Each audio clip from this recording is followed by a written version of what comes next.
أعوذ بالله من الشيطان الرجيم. بسم الله الرحمن الرحيم.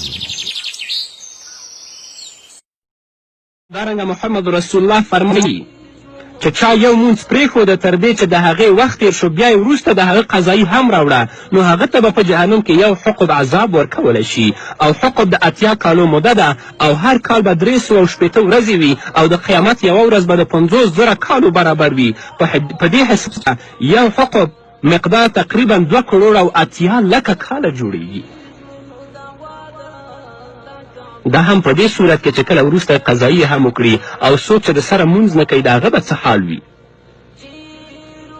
بیا چې کله د یو مانځه سزا دومره وي نو هغه څوک چې په ټول عمر کې مونځ نه کوي د مانځه پروا نه ساتي د هغه حال به څه وي.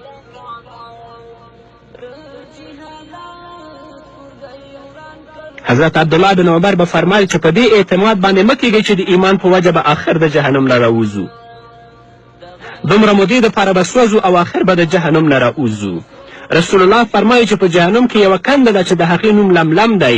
په هغې کې ماران دي چې د هغه د اوښ څټ برابر غټ دي یعنې دومره پیړ دي او د هغه اوږدوالی د یوې میاشتې برابر دی یعنې دومره اوږده دي چې یو میاشت سفر وکړي.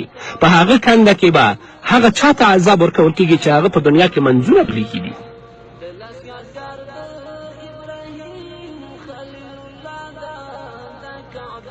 نور ډېر زیات واقعات دي قدرمنو اورېدونکو. زه به تاسو ته کومه ووایم.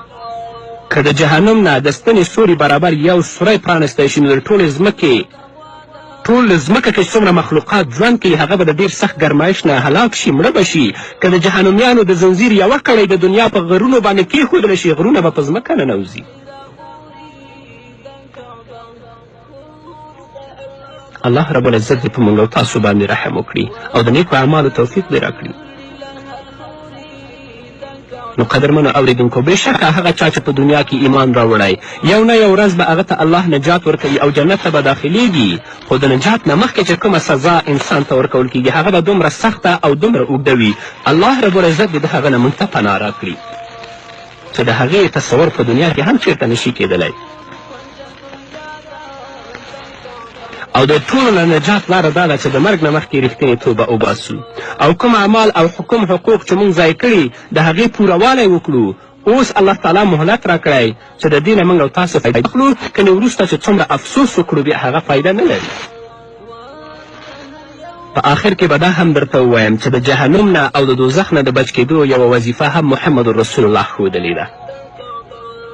رسول الله فرمایي کوم سړی چې د ماښام مانځه نه پس او د سحر مانځه نه پس چې خبرې نه یې کړې دا ذکر ووایي چې اللهم اجرني من النار اللهم اجرني من النار 7 ځله ووایي په دغه ورځ یا په دغه شپه کې چې هغه وفات شي نو الله تعالی به هغه ضرور د جهنم د اور نه نجات ورکوي او جنت ته به یې داخلوي. الله رب العزت دې موږ ته د نیکو اعمالو توفیق راکړي.